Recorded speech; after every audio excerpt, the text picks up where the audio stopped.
Tell me your zip code, I will tell you your life expectancy.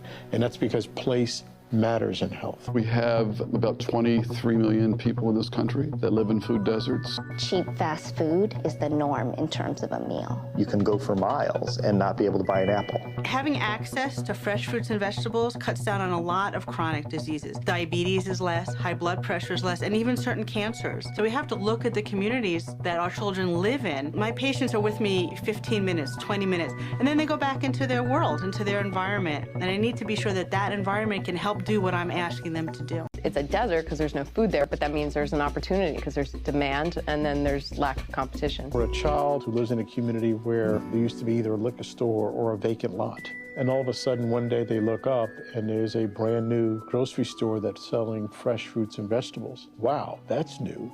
That's different. We talk about the grocery store as being sort of that centerpiece of a community. A, their jobs.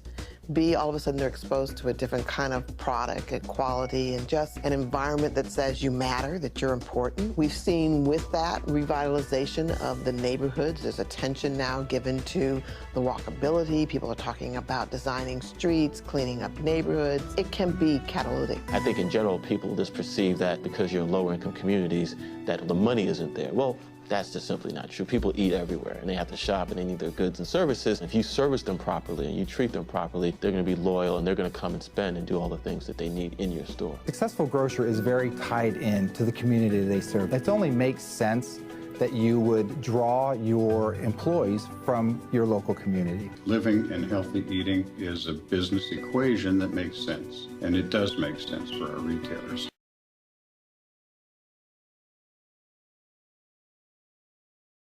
Now, why African-American-owned businesses are still a rarity in many neighborhoods, including minority communities.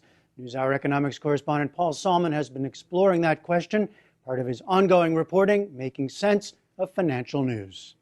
The Andersons enlisted John's alma mater, the Kellogg Business School, to survey the whole country. We used to have 6,400 in the 1930s.